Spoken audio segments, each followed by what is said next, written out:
मैं आज से 5 साल पहले ये भी नहीं जानता था कि गोल्फ क्या है। गोल्फ का एक परसेप्शन बना दिया गया है कि गोल्फ अमीरों का गेम। राइट। देखिए, सबसे पहले तो कोई भी खेल अमीर या गरीब का नहीं होता। Of course. खेल सिर्फ खेल होता है। एक 10 साल के बच्चे से लेके एक 90 ईयर तक का बुजुर्ग गोल्फ को खेल सकता है, जो दूसरे गेम को नहीं खेल सकता। राइट। ऐसा गेम है जो पर्यावरण को बहुत बढ़ावा देता है। अच्छा। ये सबसे बड़ी बात है। तो गोल्फ ने मेरे को लाइफ का एक उद्देश्य दिया है, वो अपने आप में बहुत बड़ी बात है। कि किसी के सामने जब उद्देश्य होता है तो उसकी कार्यशैली और दिनचर्या हमेशा अपने उद्देश्य के प्रति प्रेरित रहती है। मेरी बड़ी बहन है, वो व्हील चेयर पे है ऑलरेडी, और गोल्फ फ्रेंड्स ऑफ इंडिया में प्रिंसिपल पार्टनर हैं, और मेरे गुरु भी हैं, मेरे मार्गदर्शक भी हैं। ગુડ મોર્નિંગ મિત્રો, કેમ છો? મજામાં ને? હું છું જીનલ દેસાઈ અને આપનું સ્વાગત છે આપના મનપસંદ કાર્યક્રમ ગુડ મોર્નિંગ ગુજરાતમાં। મિત્રો, હવે ટીવી તો આપણે બધા જોઈએ છે। ટીવીમાં મૂવીઝ આપણે ઘણા બધા જોયા હશે અને ઘણા બધા મૂવીઝમાં આપણે એક રમત જોઈ હશે જેને કદાચ હકીકતમાં તમે નહીં જોઈ હોય। એક અમીર વ્યક્તિ જે પોતાની મોટી ગાડી લઈને કોઈ ફાર્મ હાઉસ પર જાય, એક ગ્રીન કલરનું મોટું મેદાન હોય, એના હાથમાં એક સ્ટીક હોય અને એક નાની દડી હોય, એ આમ ફટકારે અને કોઈ હોલમાં જઈ અને એ દડી જાય। હવે એ જાય તો એ જીત્યો કહેવાય, રાઈટ? હવે આ જે રમત છે એનું નામ છે ગોલ્ફ। આઈ એમ શ્યોર કે આ જે રમત છે એને તમે ટીવીમાં જ જોઈ હશે। ઘણા બધા લોકો એવા હશે કે જેમણે રિયલમાં જોઈ હશે, પરંતુ ખૂબ ઓછા હશે, અને રમ્યા હશે એવા તો માત્ર હશે, બહુ ઓછા લોકો હશે। તો આજે આપણી સાથે જે અતિથિ જોડાયા છે ને, એ એક સારા ગોલ્ફ પ્લેયર તો છે જ, પરંતુ સાથે સાથે એ ગોલ્ફને લોકો સુધી પહોંચાડવા માટે પ્રયત્નશીલ છે। તેમનો જે જીવનનો ધ્યેય છે ને, એ છે કે દરેક વ્યક્તિ સુધી ગોલ્ફ પહોંચે અને જેટલી આસાનીથી, જેટલી સરળતાથી આપણે બીજી રમતોને સ્વીકારી છે ને, એટલી જ આસાનીથી આપણે આ ગોલ્ફ રમત છે એને પણ સ્વીકારીએ। એ જે પરસેપ્શન આપણું છે કે ગોલ્ફ એ અમીરોની રમત છે, એને તોડવા માટે પ્રયત્નશીલ છે। તો આવો મળીએ આપણા આજના અતિથિ आर्यवीर आर्या ने, कि जो खूब सारा गोल्फ प्लेयर है। जी आर्या जी, आपका खूब खूब हम स्वागत है हमारे इस कार्यक्रम में गुड मॉर्निंग गुजरात में। तो बताइए, रायपुर से यहाँ तक का सफ़र कैसा रहा आपका? देखिए, रायपुर से यहाँ तक का सफ़र मेरा बहुत अच्छा था, क्योंकि मैं जब प्लेन में था तो मेरे दिमाग में ये प्रोग्राम के विषय में मैं सोच रहा था, तो मैं अपने बचपन में गया, क्योंकि दूरदर्शन से हमारी बहुत पुरानी यादें जुड़ी हुई हैं। राइट। और इस प्रोग्राम को दिमाग में लेने से मैं अपने बचपन में गया, और बचपन की यादें सभी की बहुत अच्छी होती हैं। राइट। तो मेरे को बहुत अच्छा लगा, और मैं आभारी हूँ दूरदर्शन का कि दूरदर्शन ने मेरे को इस मंच पे बुलाया, स्पेशली इस गोल्फ के विषय में बातचीत करने के लिए। जी। और मैं बहुत उत्साहित हूँ आपके साथ बात करने के लिए, आपके दर्शकों के साथ बात करने के लिए। बहुत अच्छा सफ़र रहा जी। तो अभी आपने बचपन की बात कर ही दी है, तो हम बचपन से ही शुरुआत करते हैं आपकी, कि क्या गोल्फ आपको बचपन में ही इंट्रोड्यूस हो गया था, या कैसे आपकी जर्नी शुरू हुई? देखिए, गोल्फ मेरे को बिल्कुल बचपन में इंट्रोड्यूस नहीं आया, क्योंकि हम गांव से निकले हुए बच्चे हैं, और गांव में ज़्यादातर हमारे ग्रामीण खेल ही होते हैं। हम ग्रामीण खेल वही हैं, आपने स्कूल के खेल होते हैं, गांव के खेल होते हैं, तो गोल्फ गांव में नहीं होता। जी राइट। अगर मैं जर्नी की बात करूं तो लगभग इंसान अपने जर्नी को प्लान करते हैं, लेकिन नेचर भी आपको प्लान करता है। तो मेरा अपना मानना ये है, जो मैं समझता हूं, कि किसी खास उद्देश्य के लिए नेचर आपको चुनता है, और गोल्फ को एक अच्छे कार्य को करने के लिए नेचर ने मेरे को इस सब्जेक्ट के लिए स्पेशली चुना है। जी। मैं आज से 5 साल पहले ये भी नहीं जानता था कि गोल्फ क्या है। ठीक है, मेरी गोल्फ की 5 साल की जर्नी है।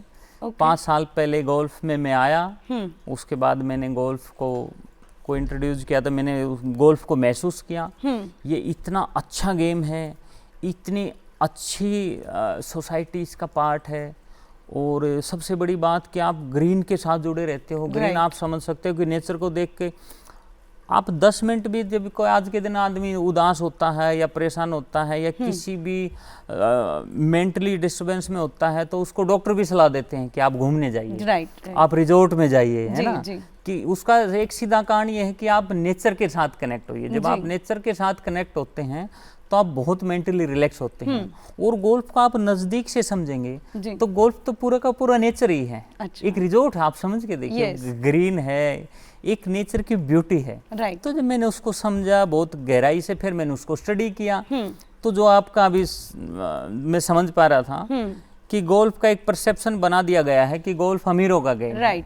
देखिए, सबसे पहले तो कोई भी खेल अमीर या गरीब का नहीं होता, खेल सिर्फ खेल होता है, ठीक। और टैलेंटेड बच्चा होता है, उसको थोड़ा सा ज्यादा स्ट्रगल करना पड़ सकता है। किसी स्पेशली परिवार के बच्चे को इजी टू हो जाता है, बस उतना ही है। बाकी योग्यता ही आगे आती है, और किसी भी गेम में योग्यता ही अपने आप को एक जगह पर लेके जाती है। तो कोई भी गेम अमीर गरीब का नहीं है, ये गलत परसेप्शन है। और इसमें हो सकता है बहुत साल पहले इसके एक्सेस कम रहे हों, ठीक है, इसलिए भी ऐसी एक संभावना रही होगी कि गोल्फ में एक्सेस कम रहा है लोगों का। लेकिन पिछले 10 साल में भारत सरकार ने इस पर बहुत ज्यादा काम किया है, स्टेट गवर्नमेंट्स ने बहुत ज्यादा काम किया है। अब तो बहुत हमारा स्लोगन भी है, गांव से गोल्फ तक। अच्छा, कि गांव का बच्चा भी गोल्फ इजी खेल सकता है, और उस पर भारत सरकार भी बहुत अच्छा कार्य कर रही है। और हम भी अभी 17 सितंबर को माननीय प्रधानमंत्री जी के जन्म दिवस पे एक बहुत बड़ा प्रोग्राम हम शुरू कर रहे हैं, भारत गोल्फ महोत्सव, ठीक है। क्योंकि मेले लगने बंद हो गए, आजकल बच्चे ना सोशल मीडिया में या स्क्रीन पे ज्यादा अपना टाइम व्यतीत करने लग गए। तो मेले के रूप में हम भारत देश में महोत्सव मना रहे हैं। अच्छा। और पूरे पैन इंडिया ये प्रोग्राम होगा। छत्तीसगढ़ सरकार इसमें हमारे साथ बहुत अच्छे से हमारा सहयोग किए हुए है जी। तो उसमें बस्तर के बच्चों को भी गोल्फ तम लेके आ रहे हैं। तो ये हमारा एक उद्देश्य है। तो बस यही है कि एक बहुत अच्छा खेल है, इससे के साथ ज्यादा से ज्यादा बच्चों को, यूथ को, सभी को जुड़ना चाहिए। एक ऐसा गेम आप समझिए कि एक 10 साल के बच्चे से लेके एक 90 ईयर तक का बुजुर्ग गोल्फ को खेल सकता है, जो दूसरे गेम को नहीं खेल सकता। आप अपनी तीसरी जनरेशन के साथ भी पार्टिसिपेट कर सकते हैं। ये पहला ही गेम ऐसा है। अच्छा। तो बहुत अच्छा गेम है जी। तो अभी आप कैसे इंट्रोड्यूस हुए गोल्फ से? लाइक अभी 5 साल पहले ही आपने शुरू किया है, तो जैसे बाकी सारे खेल है, क्रिकेट है, वॉलीबॉल है, फुटबॉल है, वो सब तो हम बचपन से देखते आए हैं। गोल्फ अगर देखा होगा तो भी फिल्मों में शायद आपने देखा होगा।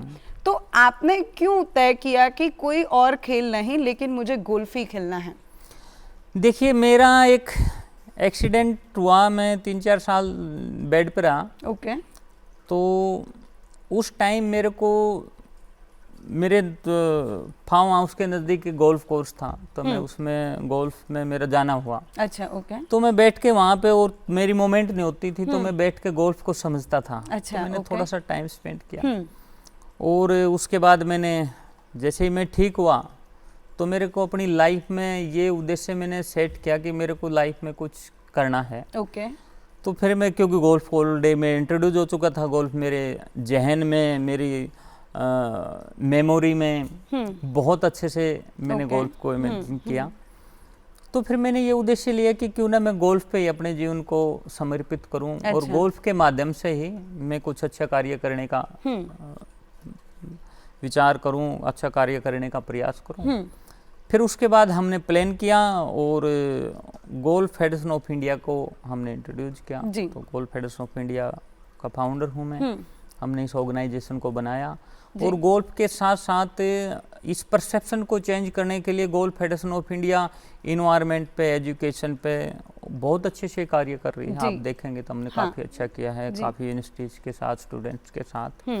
तो बस 5 साल पहले ये विचार आया, और गोल्फ को तो पहले ही कुछ समय के लिए समझ लिया था जी। और फिर मन हुआ कि क्यों ना मैं अपनी लाइफ को इसी पे आगे लेके जाऊं। अच्छा। तो उसी दिन से मैंने अपने आप को गोल्फ को दे दिया, समर्पित कर दिया। ओके। तो मतलब ये थी आपकी जर्नी, ठीक है। फिर आपको ये विचार कैसे आया? जैसे आपने बोला कि गांव से गोल्फ तक थी आपकी जर्नी, तो सेट थी, आपने गोल्फ को एक्सेप्ट कर लिया, आप खेलना शुरू कर दिया। तो आपने ऐसा क्यों सोचा कि नहीं भाई, मैं दूसरे लोगों को भी इसमें इंक्लूड करूंगा, दूसरे लोगों तक ये जो गेम है उसको पहुंचाऊंगा? तो ये आपको कब थॉट आया? देखिए, मैं गाँव का बच्चा हूँ जी, ठीक है। मैं गांव का बच्चा हूं। जब मैं, आपने जैसे बताया ना कि मूवी में लगभग गांव का बच्चा मूवी को देख के अपना परसेप्शन सेट करता है, ठीक है। तो हमने भी मूवी में देखा था गोल्फ।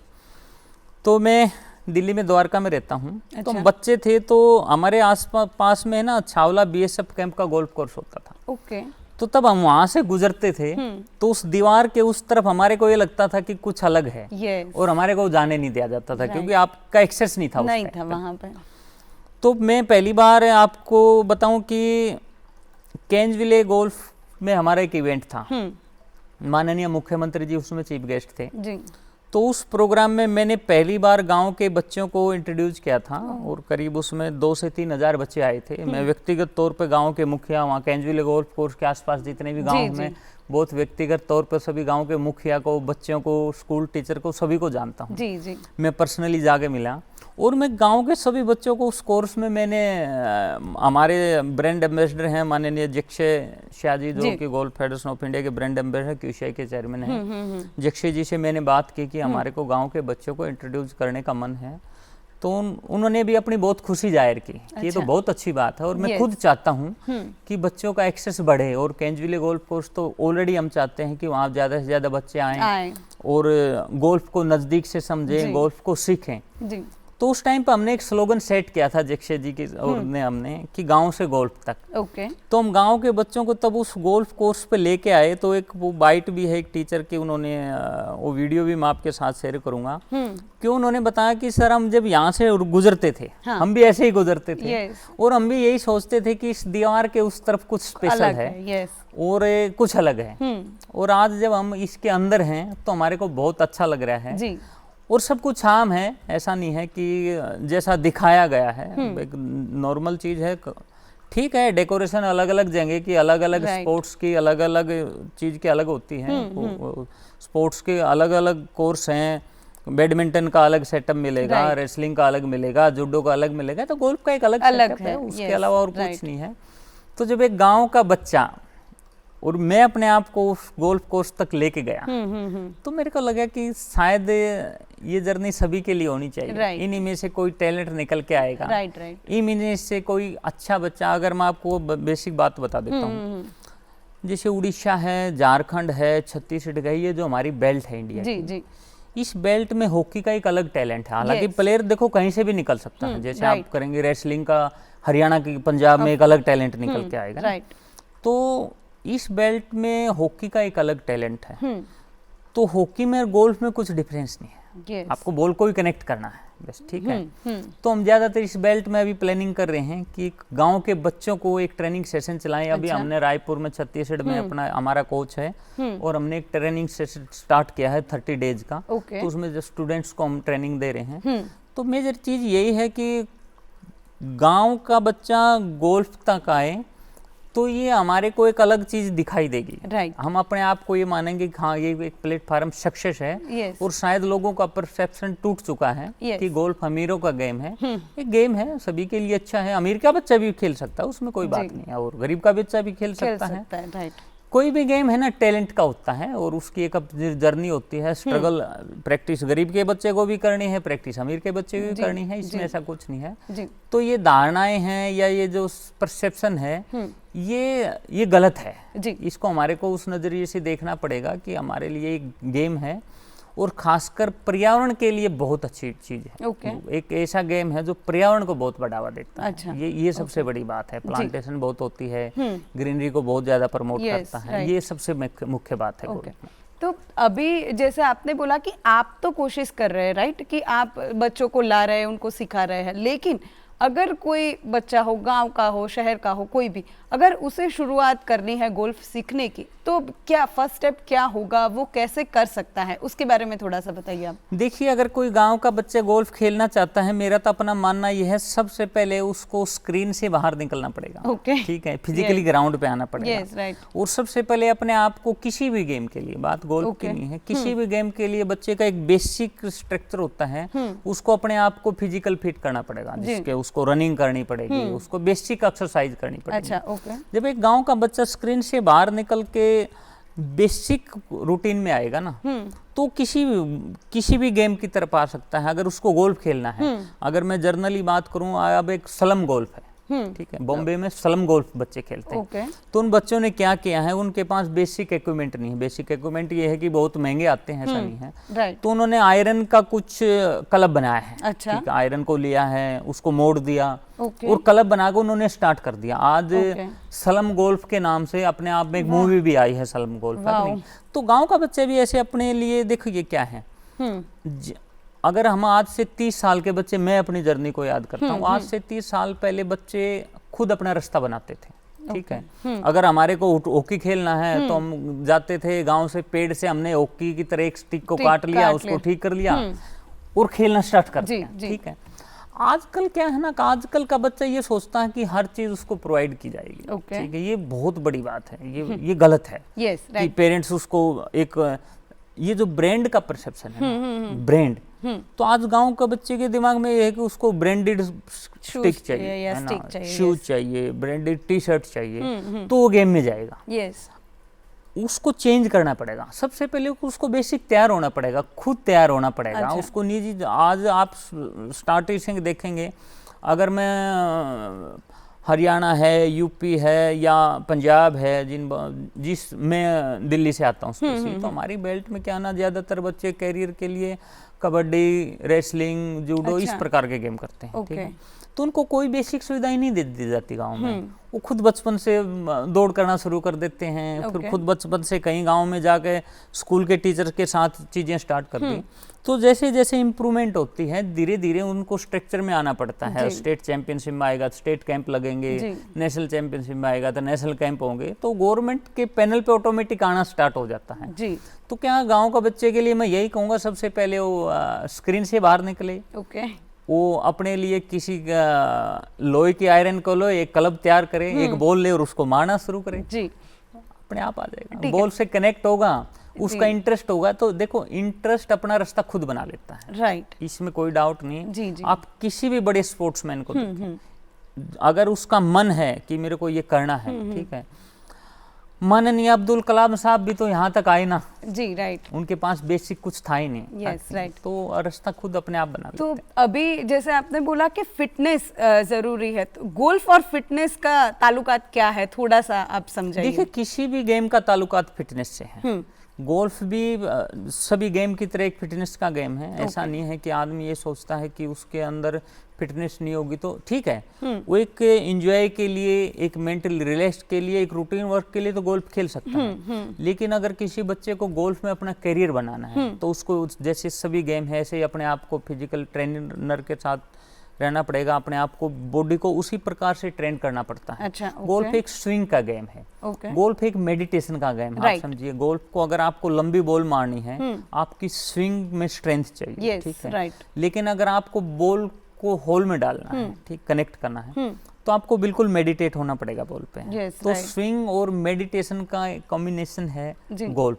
तो आपको ये सारी चीजें बेसिक, आज के दिन तो अगर किसी चीज की एक्स्ट्रा नॉलेज लेनी है, देखिए टेक्नोलॉजी का आप गलत प्रभाव भी है और उसका फायदा भी है। राइट। तो गांव का बच्चा है, आज टेक्नोलॉजी के द्वारा यूट्यूब से गोल्फ की बेसिक जानकारियां प्राप्त कर सकता है, उसको मिल सकती हैं। आज बहुत गोल्फ के ट्रेनर हैं जिन्होंने अपने बहुत सारे गोल्फ ट्रेनिंग सेशन यूट्यूब पे डाले हैं, वहाँ से देख सकते हैं। बाकी अगर किसी को पहुंचना है, मेरा अपना मानना है, आर्य को गोल्फ फेडरेशन ऑफ इंडिया का फाउंडर किसी गांव के उसने नहीं बनाया। उसकी अपनी जर्नी है। उसने तय किया, वो वहां से निकल के आया और वो यहाँ तक पहुंचा है। अगर मैं बचपन में ये सोचता कि जिस एज में हम रहेंगे, तो उस एज में तो आप ये मान कर चले कि गांव के बच्चे को आप बॉम्बे में ले जाकर छोड़ दें तो परेशान हो जाएगा कि उसको करना क्या है। तो हमारे लिए तो ऐसी ही जर्नी थी। हम खुद आए, खुद शहरों में आए, खुद अपने आप को स्टेब्लिश किया। गिर पड़ के अगर जर्नी हो तो सीखने को मिलता है, वो ये सबसे बड़ी बात है। तो गांव का बच्चा अपने आप को, सबसे पहले तो देखो, बच्चा गांव का है या शहर का है, बच्चा बच्चा होता है। ठीक है, उसको खुद तय करना होगा। धीरे धीरे मार्ग अपने आप उसको मंजिल तक अपने आप लेके जाएगा। ऐसी बात नहीं है, सपोर्ट करने वाले लोग बहुत मिलते हैं। हमारी भी बहुत लोगों ने, अभी ऐसी बात नहीं है। गोल्फ फेडरेशन ऑफ इंडिया अगर कुछ अच्छे कार्य करती है या अच्छे कार्य करने के लिए प्रयासरत है, तो तो स्पोर्ट तो है ना पीछे। जी, तो जी। लोग आपको सपोर्ट करते हैं, चाहे गांव का बच्चा हो कोई भी हो। गांव में भी किसी बच्चे को कोई सपोर्ट करने वाला अपने आप मिल जाएगा, उसको इंटरेस्ट को देख के, ऐसी बात नहीं। राइट लोग जुड़ेंगे आपके साथ। अभी और भी बातें करेंगे हम आपके साथ। દર્શક મિત્રો, ગોલ્ફનું પરસેપ્શન જે છે તોડવા માટે આર્યવીરજી મથી રહ્યા છે સતત, અને એમણે આપણને અડધી જર્ની કહી દીધી કે કેવી રીતે દરેક વ્યક્તિ ગોલ્ફ સુધી પહોંચી શકે છે, ગોલ્ફ રમત રમી શકે છે. હજુ વધારે એમની સાથે વાત કરીશું, પરંતુ અત્યારે સમય થયો છે એક નાનકડા વિરામનો.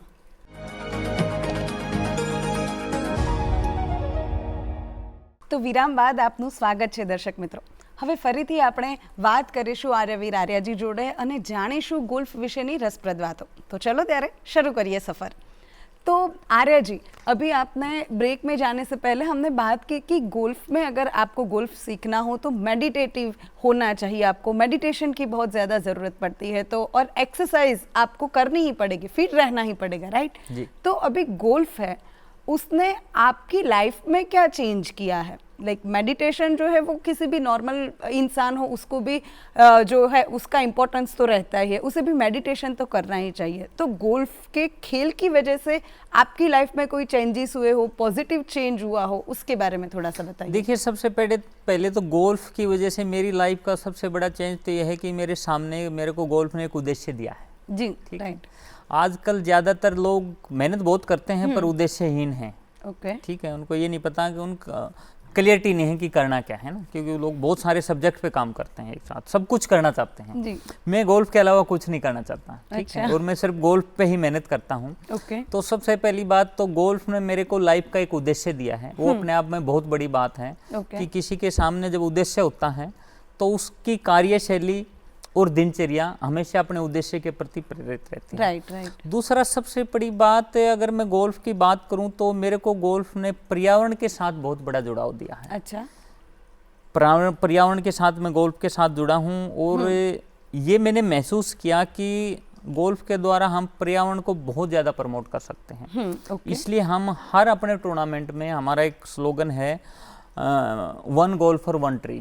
तो जितने भी लोग गोल्फ में हमारे यहाँ पार्टिसिपेट करते हैं सब एक पौधा लगाते हैं. ठीक है. हाँ, नाइस. तो पर्यावरण के साथ मेरा बहुत विशेषकर लगाव है. अच्छा. और अगर मैं अपने मन की खुशी बताऊं, अगर अपने मन की खुशी बताऊं गोल्फ को लेके, मैं कहाँ सबसे ज्यादा खुश होता हूँ गोल्फ में. ठीक है. अच्छा. मेरी बड़ी बहन है, वो व्हील चेयर पे है ऑलरेडी, और गोल्फ फेडरेशन ऑफ इंडिया में प्रिंसिपल पैटर्नर हैं, और मेरे गुरु भी हैं, मेरे मार्गदर्शक भी हैं. तो मेरी बड़ी बहन ने गोल्फ के साथ साथ गोल्फ में हमारे साथ 5 ऑब्जेक्टिव स्टार्ट किए. अच्छा. गोल्फ के साथ साथ जैसे पर्यावरण है, ओके. शिक्षा है, तो ऐसे 5 ऑब्जेक्टिव पे हमने काम स्टार्ट किया. मेक इन इंडिया को हम फ्री ऑफ कॉस्ट प्रमोट करते हैं. हम किसी भी अपने प्लेटफार्म पे मेक इन इंडिया प्रोडक्ट से कोई भी स्पॉन्सरशिप नहीं लेते, क्योंकि एक विजन के साथ गवर्नमेंट के साथ मिलकर काम करना हमारे को अच्छा भी लगता है और सभी को करना भी चाहिए. हम ज़्यादातर ये सोचते हैं कि हम गवर्नमेंट से सपोर्ट चाहते हैं. ओके. बट हमारे भी कुछ कार्य करने के ऐसे उद्देश्य होने चाहिए कि जिससे हम गवर्नमेंट के साथ मिलकर हम कुछ अच्छा कर पाएं. ठीक है. तो मेरे को मैं अपने पॉइंट पे आता हूँ. सबसे ज़्यादा गोल्फ में क्या उद्देश्य दिया, मेरी बड़ी बहन व्हील चेयर पे हैं और वो किसी दूसरे स्पोर्ट्स में पार्टिसिपेट नहीं कर पाते क्योंकि इजी एक्सेस नहीं है. ठीक है. तो गोल्फ कोर्स पे तब मैं उनके साथ होता हूँ. अच्छा. और तब वो ग्रीन पे खेल रहे होते हैं. तो मैं अपनी लाइफ का सबसे अच्छा पल उस टाइम पे महसूस करता हूँ. ओके. और मैं कोशिश भी करता हूँ, और मेरी भविष्य में कोशिश रहेगी कि फिजिकली चैलेंज जो बच्चे हैं उनको गोल्फ तक हम लेके आए. अच्छा. क्योंकि एक ग्रीन है, वो इजी खेल सकते हैं. उनके लिए बहुत अच्छा अनुभव होगा. जी. राइट. तो लाइफ के उद्देश्य इसमें अगर लेके चलें तो 2-3 हैं, बट सबसे ज़्यादा उद्देश्य तो यही है कि पर्यावरण को हम ज़्यादा बढ़ावा दें. ठीक है. और खुशी ये है कि अपनी बहन दीदी के साथ होता हूँ. तो बहुत अच्छा लगता है. जी. अभी तो हमने सारी गोल्फ की बात की कि भाई आप क्या करते हैं, क्या जब आर्य गोल्फ नहीं खेल रहे होते तब क्या करते हैं, आपकी दूसरी हॉबीज क्या है? आर्य गोल्फ नहीं खेल रहे होते तो क्या कर रहे होते? बड़ा सवाल विचित्र भी है, अच्छा भी है आपका. शायद मैं अगर बचपन में होता तो, और मेरे को उस टाइम पे सही गाइडेंस होती और गोल्फ नहीं होता तो मैं एक डॉक्टर बनना पसंद करता। Oh okay. मैं एक डॉक्टर होता। और अभी अगर गोल्फ, अगर एक्चुअली में तो बताऊं, अब बिल्कुल मेरे को पता नहीं रहता कि क्या चल रहा है। अच्छा। बहुत ज़्यादा काम होता है। ओके। लेकिन पार्ट टाइम में मेरे को म्यूजिक का बहुत शौक है। मैं अच्छा, खुद में गुनगुनाता हूँ। तो कोई इंस्ट्रूमेंट आपको आता है बजाना? बस बहुत ज्यादा नहीं, लेकिन मैं थोड़ा बहुत गाता हूँ। मेरे को अच्छा। किशोर कुमार, लता जी के गाने बहुत पसंद हैं। अच्छा, तो मैं तो गा के सुनाएंगे अभी कोई एक गाना प्लीज? तो कभी जरूर आपके साथ गाएंगे, रिकॉर्ड करेंगे। और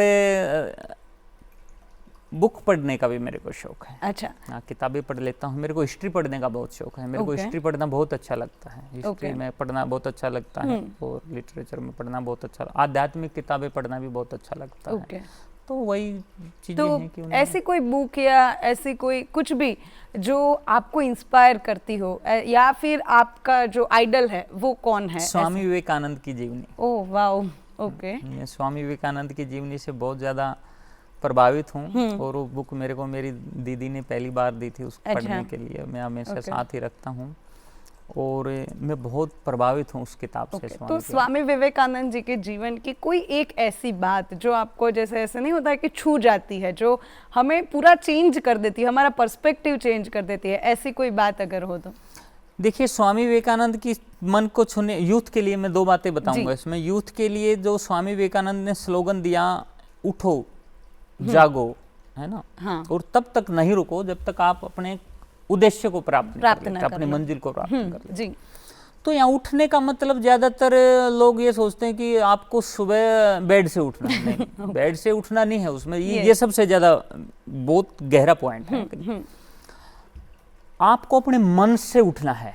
ठीक है। हमारे अगर पिछले संस्कारों में आप देखते होंगे तो हर चीज मन से जोड़ दी जाती है। राइट। कि अगर टीचर होते थे, अध्यापक पढ़ाते थे तो बोलते थे मन से पढ़ो। Yes, right. माँ बोलती थी तो खाना मन से खाओ। तो मन का बड़ा रोल है हमारे जीवन में। आजकल तो क्या ना, ज्यादातर बच्चे स्क्रीन के सामने रहते हैं, उनको मन का पता नहीं। ठीक है। या यूथ कंपटीशन में इतना घुस गया बेचारा कि उसको पता ही नहीं क्या है। तो उठो, अपने मन से उठो, जागो। जागने का मतलब है कि आप अपने उद्देश्य से, अपने आपको करना क्या है। जी। अब जैसे आपने मेरे से पूछा, मेरा उद्देश्य क्लियर है कि मेरे को गोल्फ में ही करना है। तो मेरा टारगेट क्लियर है, मेरा उद्देश्य क्लियर है। तो जागो, अपने आप को समझो कि आपको करना क्या है, और तब तक मत रुको। ठीक है। जब आप उठ चुके हो और आपको अपनी मंजिल का भी पता चल गया, फिर तो रुकने का कोई सवाल ही नहीं ना। तो ये सबसे बड़ा स्लोगन है जो स्वामी विवेकानंद जी ने यूथ के लिए दिया। जी। मैं उस पे, हमारा 12 जनवरी को स्वामी विवेकानंद की जयंती पर हम अभी जो हमारा भारत गोल्फ महोत्सव है जी, इस काम समापन कर रहे हैं। ओके। और परसेप्शन जो आपने बताया कि विचार चेंज हो जाए जिस बात से, तो स्वामी जी एक बार यूएस में एक प्रोग्राम में थे, तो उनके सामने एक अमेरिकन युवती आई और उन्होंने स्वामी जी से कहा कि मैं आपसे शादी करना चाहती हूँ। तो सभी जितने भी श्रोता थे, जितने भी सुनने वाले थे, आए हुए थे, बड़ा अजीब सवाल था कि सामने एक संत के सामने आप एक ऐसा प्रस्ताव रख रहे हैं कि मैं आपसे शादी करना चाहते हैं। लेकिन स्वामी जी बहुत शांत भाव से उस चीज को सुना और उन्होंने कहा कि आप ऐसा क्यों चाहते हैं जी। ठीक है। तो उन्होंने कहा कि मैं आप जैसा पुत्र प्राप्त करना चाहती हूँ। ठीक है। मेरी इच्छा है कि मेरे को भी स्वामी विवेकानंद जैसा पुत्र हो, और इसलिए मैं आपसे शादी करना चाहती हूँ। तो स्वामी जी ने बड़े हंसते हुए उसका जवाब दिया कि मैं, इसके अलावा तो आपकी कोई इच्छा नहीं है। नहीं, इसके अलावा मेरी कोई इच्छा नहीं। तो उन्होंने कहा कि मैं, क्योंकि एक संत हूँ, मैं एक सन्यासी हूँ, मैं शादी तो नहीं कर सकता, लेकिन मैं आपकी इच्छा पूरी कर सकता हूँ। तो सभी को बड़ा अजीब लग रहा था कि ये तो बड़ी अजीब बात है। तो स्वामी जी ने कहा कि आज से आप मेरी माता हो और मैं आपका पुत्र हूँ जी। ठीक है। तो ये एक पल में, एक शब्द में पूरी विचारधारा को ही चेंज कर दिया। तो ऐसे में स्वामी जी को बहुत ज्यादा इंस्पायर हूँ उनकी किताब से। और मेरा अपना मानना है कि भारत के हर यूथ को उनको समझना चाहिए, अपनी संस्कृति को समझना चाहिए। हमारी संस्कृति में इतना खजाना है कि अगर हम उसी को समझ पाए तो सच में हम विश्व गुरु बन सकते हैं। राइट। मेरी अपनी सोच ये। जी जी श्योर। अभी हम बात करते हैं गोल्फ फेडरेशन ऑफ इंडिया जिसके आप संस्थापक हो, तो ये जब आपने शुरू किया या फिर आपको ये करने का विचार आया, तो तब से लेके आज तक कितने चैलेंजेस आपको फेस करने पड़े और उससे टैकल आपने कैसे किया? देखिए, हर दौर का अलग चैलेंज होता है, और जब गोल्फ फेडरेशन ऑफ इंडिया को हम बना रहे थे तब अलग चैलेंज थे। उसके बाद आप किसी इवेंट को कर रहे होते हो तो अलग चैलेंज आते हैं। तो हर दौर के अलग चैलेंज होते हैं। अभी मैं एक चैलेंज में हम आपको बताता हूँ, अभी की बताता हूँ। आप जीवन में जब भी कुछ कर रहे होते हो तो आप के सामने कोई उद्देश्य इसलिए आप सेट करते हैं कि आप किसी अपने के लिए कुछ कर रहे हो। राइट। तो मैं अपनी बड़ी बहन के लिए करता हूँ। अच्छा। मेरा उद्देश्य है, मेरी बड़ी बहन मेरे गुरु हैं, क्योंकि मैं अपनी दीदी को एक अच्छा इंसान बन के दिखाऊं। ठीक है, अच्छा इंसान आप अच्छे इंसान तो आप होते हैं, लेकिन आप समाज जब आपको देखना शुरू कर दे, ठीक है, तो लोग आपको फॉलो करते हैं जी। ठीक है, अच्छाई और बुराई दोनों पक्ष चलते हैं। तो हम अच्छाई को अगर आगे लेके जाएंगे तो लोग अच्छे के रूप में आपको देखना शुरू कर देंगे। तो अभी मैं रायपुर में हूँ पिछले 10 दिन से जी। मेरे को नेक पेन भी है, मेरे को नेक में इंजरी है, और काम भी बहुत ज़्यादा है। और इस टाइम पे शायद दीदी को भी एक थोड़ी सी इंजरी हो रखी है। ओके। और मेरे को उनको सबसे ज़्यादा ज़रूरत इस टाइम पे मेरी है, मेरे को उनके पास होना चाहिए। राइट। बट आपके सामने आपका काम है, आपके सामने आपका उद्देश्य है, तो इस टाइम पे मैं उनके साथ नहीं हूँ, तो ये चैलेंज भी है। और आपके सामने एक बड़ा इमोशनल मोमेंट भी है कि आप वहाँ तक चाह के भी, मैं जाना भी चाहता हूँ। मैंने कल भी बात की कि मैं सच बताऊँ तो मैंने उनसे बात की कि मैं आपको मैसेज करूं कि मैं 28 को आपके साथ शूट करूंगा और मैं दिल्ली जाता हूं। बट गुरु होते हैं तो गुरु आपको हमेशा फील्ड में रखते हैं। तो उन्होंने कहा आपको जहां है वहीं जाना होगा और आपको अपने काम को ही बड़ा मानना पड़ेगा, और मैं आपके साथ हूं। तो चैलेंज भी यही है, इमोशनल मोमेंट भी यही है, और आपको काम भी करना पड़ता है। चैलेंज देखिए, कोई भी इंसान अगर लाइफ में ये समझे कि बगैर किसी चैलेंज के वो कुछ प्राप्त कर लेगा, वो पॉसिबल नहीं है। राइट। चैलेंज आते हैं, चैलेंज नहीं होते, ठीक है, कुछ काम कठिन होते हैं, कुछ ईजी होते हैं। तो आपको अगर कुछ बड़े उद्देश्य पे काम करना है तो कठिनाई आपके सामने आएंगी। और नेचर और लोग आपको सपोर्ट करते हैं, ऐसी बात नहीं। मैं अभी इस कार्य को कर रहा हूँ तो ऐसा नहीं है, मेरी अपनी मेहनत है, लेकिन सपोर्ट करने वाले भी बहुत लोग हैं। बहुत मन से भी सपोर्ट करते हैं और हर प्रकार से सपोर्ट करते हैं। तो बहुत अपने हैं, कुछ मेरे अपने ऐसे मित्र हैं। अगर जीवन में भविष्य ने, भाग्य ने मेरे को कुछ बनाया तो मैं उनका बहुत ज़्यादा, अगर मैं एहसान की भी बात नहीं कर सकता क्योंकि दोस्ती की बात है जी, पर मैं जीवन में कुछ पल फिर आराम से उनके साथ जरूर बिताना चाहूँगा। तो चैलेंज एक अपने आप में हर पल आपके सामने होगा। मैं और आप अभी इस प्रोग्राम को कर रहे हैं तो आपके लिए भी एक चैलेंज है। ठीक है, वो जितने भी हमारे साथ इस प्रोग्राम में जुड़े हुए लोग हैं, कोई इलेक्ट्रिकल समस्या आ जाए, कुछ भी हो सकता है। तो आपको हर मोमेंट के लिए तैयार होना पड़ता है। और जो चैलेंज आपके सामने होगा उसका समाधान इमीडिएट आपके दिमाग में आता है और आपको इमीडिएट डिसीजन लेने पड़ते हैं। इसके लिए आप कुछ तैयारी नहीं कर सकते, वो ऑन द स्पॉट होता है। तो अभी आपने, मतलब मैंने सुना आप अपनी दीदी से बहुत ज्यादा कनेक्टेड हो, राइट? तो अभी जब आपके पास काम नहीं रहता है तो आप और आपकी दीदी घूमने जाते हो, फिल्म देखने जाते हो, ऐसा कुछ करते हो? क्या करते हो? मैं आपको बताता हूँ, मेरे घर में टीवी नहीं है। अच्छा, ओके। और दीदी, मैं हालांकि फिल्म देखने का शौकीन हूँ। अच्छा, लेकिन एक अलग प्रकार के मूवी, एक पारिवारिक मूवी जो हमारे मतलब जो हमारे कल्चर को दिखाए। ठीक है, इस प्रकार की मूवी देखने तो कौन सा आपका फेवरेट मूवी कौन सा है? मैं, एक पुरानी मूवी है रूही का बोझ, उसको बहुत बार मैंने देखा है। अच्छा, ठीक है, तो उसमें कुछ अलग है। मैं सभी से कहूंगा एक बार उसको देखना चाहिए। इस प्रकार की पारिवारिक मूवी देखना मेरे को अच्छा लगता है। कॉमेडी मूवी मेरे को देखना बहुत अच्छा लगता है। बट अगर बात दीदी के साथ समय गुजारने की है तो दीदी के साथ हमेशा जब भी मैं होता हूँ तो हम लॉन्ग ड्राइव पे जाते हैं। ओके। और चाय पीने का और बातें करने का बहुत ज़्यादा शौक है दीदी को। तो मैं उनके साथ चाय बनाता हूँ, खुद ही चाय बनाता हूँ और हम चाय पीते हैं। Okay. बहुत ज़्यादा बातें करते हैं और लगभग हम लॉन्ग ड्राइव पे जाते हैं। बहुत अच्छा लगता है दीदी के साथ घूमना। जी, अभी बहुत सारी बातें आपसे करनी है लेकिन समय हमारे पास थोड़ा सा कम है, तो अभी लास्ट क्वेश्चन मैं आपको पूछना चाहूँगी कि जितने भी लोग हमें देख रहे हैं, हमारे साथ जुड़े हुए हैं, उनको अगर गोल्फ में आगे बढ़ना है, जो अब या फिर शायद अभी गोल्फ प्लेयर है, उनकी कारकिर्दी अभी शुरू हुई है, तो उनको आप क्या एडवाइस देना चाहोगे या क्या मैसेज देना चाहोगे? देखिए, सबसे पहले तो मैं इस प्लेटफार्म के माध्यम से, दूरदर्शन के माध्यम से सबको, खासकर यूथ को एक मैसेज देना चाहूँगा कि स्क्रीन से बाहर निकलें, फिजिकल गेम की तरफ आएँ। ठीक है, मैं ये नहीं बोलूँगा कि आप गोल्फ की तरफ ही आएँ, जो भी आपको अच्छा लगता है फिजिकल गेम की तरफ आएँ। जब आप फिजिकल गेम की तरफ आएंगे तो आपके रास्ते अपने आप बनते चले जाएंगे। आपको क्या बनना है ये आप भाग्य पे छोड़ दें, भाग्य अपना मार्ग अपने आप बना लेगा। और संस्कारों की तरफ आएँ, जब आप अपने संस्कारों की तरफ आएंगे तो रास्ते खुद ब खुद अपने आप बनते चले जाएंगे। स्पोर्ट करने वाले बहुत लोग हैं और आजकल तो आप देख रहे होंगे कि भारत सरकार गांव तक जाके स्पोर्ट करती है। अपने गांव के बच्चे को अगर इंटरनेशनल लेवल तक भी जाना है तो सरकार बहुत इमीडिएट संज्ञान लेती है और बहुत अच्छे से कार्य करती है। तो सबसे पहले तो सभी युवाओं को, बच्चों को मेरा ये कि आपके माध्यम से, दूरदर्शन के माध्यम से वो है कि स्क्रीन से बाहर आएं, फिजिकल गेम की तरफ आएं, थोड़ा हंसना शुरू करें। इतनी लाइफ को इतना भी क्या प्रेशर ले लिया है बच्चों ने कि उनको बस 100% पे ही जाना है।